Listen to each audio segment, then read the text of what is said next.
আসসালামু আলাইকুম। আশা করছি আল্লাহর অশেষ রহমতে সবাই খুব ভালো আছেন। আলহামদুলিল্লাহ আমিও খুব ভালো আছি। বেশ অনেকদিন পর চকরিয়া যাচ্ছিলাম। তো যাওয়ার পথে সুন্দর, সুন্দর যে দৃশ্যগুলো আমি উপভোগ করতে যাই, তারই অল্প কিছু অংশ নিয়ে আমার এই ভিডিওটা সাজিয়েছি। তো আমার নতুন এই ভিডিওতে সবাইকে স্বাগত জানাচ্ছি। এখন তো প্রায় সময়ই আমার একাই কিন্তু বাড়িতে যাওয়া হয়, অর্থাৎ চকরিয়া। তো সেবারও আমি একাই যাচ্ছিলাম। আর প্রতিমধ্যে কিন্তু আকাশটা বেশ রৌদ্রোজ্জ্বল ছিল, অর্থাৎ অনেক বেশি রোদ ছিল। আর আমি একেবারে শেষের দিকে সিটটা পেয়েছি। তো সবুজ দেখতে দেখতে যাচ্ছিলাম। মাশাআল্লাহ, সবুজ দেখতে দেখতে আমার কখনো বিরক্ত লাগে না, সব সময়ই ভালো লাগে। যে কোনো গাছ, তারপর হচ্ছে পুকুর, এগুলো দেখতে দেখতে কিন্তু চমৎকারভাবে বাড়িতে পৌঁছে যাওয়া যায়। কিন্তু খারাপটা লাগে তখন যখন বেশ অনেকটা জায়গা জুড়ে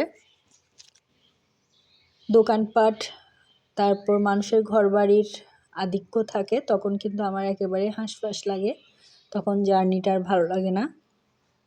তো আমি চেষ্টা করেছি যেখানে যেখানে বেশি সবুজ মূলত সে জায়গায় ভিডিও করতে,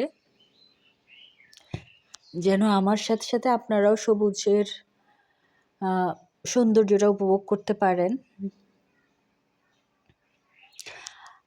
আমার কথা শুনে আজকে হয়তোবা বুঝতে পারছেন আমার গলাটা একটু ভাঙা। আসলে এখন রোদ, তারপর হচ্ছে শীত, সব কিছু একসাথে পড়ছে, তাই জন্য শরীরের উপর সেটার প্রভাব পড়ছে। গ্রামের দিকে এখনও অনেকটাই শীত রয়ে গিয়েছে। আজকে হচ্ছে ফেব্রুয়ারির 14 তারিখ। তো এখনও কিন্তু গ্রামের শীতে সকালে অনেক ঠান্ডা থাকে, পানিগুলো খুবই ঠান্ডা থাকে, রাত্রেও ঠান্ডা থাকে। তো সেই জন্য কিন্তু আবহাওয়ার একটা উঠানামার কারণে গলাটা একটু ভেঙে গিয়েছে। তো যা বলছিলাম, খুবই চমৎকার চমৎকার দৃশ্য দেখতে দেখতেই কিন্তু চকরিয়া আমি পৌঁছে যেতে পারি। আর এদিকে একটু কিছুটা জায়গা জুড়ে পাহাড় রয়েছে, বেশ বড়, কিছুটা বড় বড়, আবার গাছের আধিক্যও কিন্তু অনেক বেশি। এই জায়গাগুলো কিন্তু আগে এমন ছিল না, যদিও আমার আসা হয়নি কখনো আগে। অনেক আগে, যখন এই অর্থাৎ 2019-20 আগে খুব একটা আমার এখানে আসা হয়নি। তখন কিন্তু এত সুন্দর রাস্তা ছিল না। এখনের রাস্তাটা তো অনেক সুন্দর, খুব সহজেই পৌঁছে যাওয়া যায় অনেকটা। কিন্তু আগে অনেক বেশি ভাঙ্গা রাস্তা ছিল, তার উপর খুব ঘুরিয়ে পেঁচিয়ে আসতে হতো, যে সাথে আরও বেশি সময় যেত, প্রায় 1-1.5 ঘন্টা বেশি যেত। সেই তুলনায় এখন 1-1.5 ঘন্টা আগে যাওয়া যায়। তো রাস্তাঘাটের উন্নয়নটা মাশাআল্লাহ বেশ ভালোই হয়েছে, তাই জন্য নির্বিঘ্নে মোটামুটি যাওয়া যায়। কিন্তু এই জায়গাগুলো আগে নাকি একেবারেই ডাকাতের আড্ডাখানা ছিল। এই যে ঘন ঘন গাছ যেখানে, এই ধরনের জায়গাগুলোতে। আর একেবারেই প্রাচীনকালে এখান থেকে শহরে আসতে কিন্তু গাড়ি বেশি ছিল না, প্রায় অনেকটা পথ সবাইকে নাকি হেঁটে আসতে হতো। তো সে তুলনায় আমরা ভাগ্যবান বলা যায়, আলহামদুলিল্লাহ। তো বলছিলাম, যাওয়ার সময় কিন্তু শুরুর দিকে বেশ অনেকখানি রোদ ছিল, আর যেহেতু আমি শেষে বসেছি একেবারে, তাই জন্য রোদ হয়তো বা ওভাবে আমার কাছে, আর আমি 2টা সিট নিয়েছিলাম। তাই জন্য আমার কাছে অত বেশি আসলে রোদের প্রভাবটা পড়ছিল না, তবে রোদটা কিন্তু ভালোই ছিল।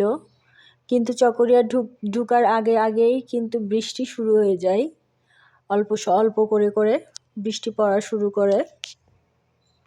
আর একেবারেই যখন আমি নেমে যাই আর আরেকটা ছোট গাড়িতে উঠি বাসায় যাওয়ার জন্য, তখন কিন্তু তুমুল বৃষ্টি।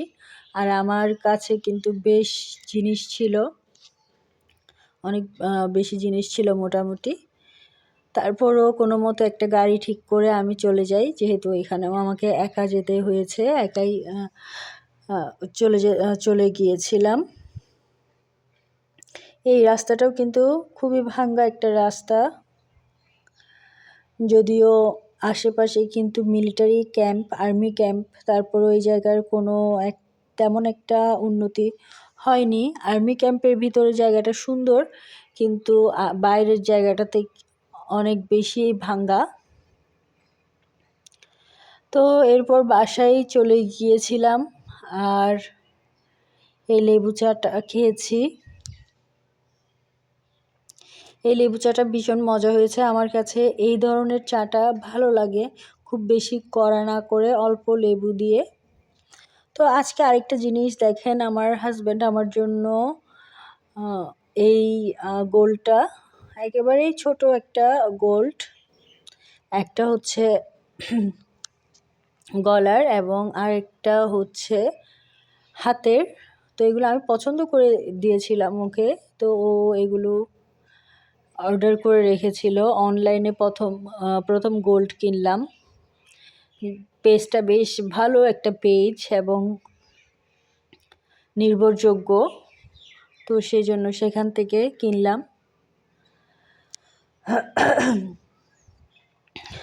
আর খুবই সুন্দর প্যাকেজিং করেছিল তারা, যদিও আমি খুবই ভয়ে ছিলাম, অনলাইনে কিনছি হয়তো বা ভালো হবে না, তারপর ভালোভাবে আসবে কিনা জিনিসটা আমার কাছে। তারপর আলহামদুলিল্লাহ খুব ভালোভাবে এসেছে। আসলে নিজের যোগ্যতায় বা নিজের হালাল ইনকামে ছোট জিনিস বা একেবারে অল্প জিনিস থাকাটাও কিন্তু খুবই ব্লেসিং। আমার কাছে মনে হয় এটাতেই আল্লাহর রহমত আর বরকত লুকিয়ে আছে। যাই হোক, আলহামদুলিল্লাহ। তো এটা হচ্ছে আমাদের বাড়িওয়ালা আন্টির ছাদ। বাড়িওয়ালা আন্টি অনেক কিছু এখানে রোপণ করেছেন, সেগুলোই অল্প স্বল্প ভিডিও করলাম। কখনো কিন্তু আমার এখানে ভিডিও করা হয় না, খুব একটা যাওয়াও হয় না ছাদে। কিন্তু আলহামদুলিল্লাহ, মাশাআল্লাহ, আন্টির ছাদ বাগানটা বেশ সমৃদ্ধ মোটামুটি। তো আজকের ভিডিওটা আমি এতটুকুতেই রাখছি। ইনশাল্লাহ পরবর্তীতে আবার নতুন কোনো ভিডিও নিয়ে আপনাদের সামনে হাজির হয়ে যেতে পারবো। সেই পর্যন্ত সবাই অনেক বেশি ভালো থাকবেন, আমার জন্য দোয়া করবেন। আল্লাহ হাফেজ।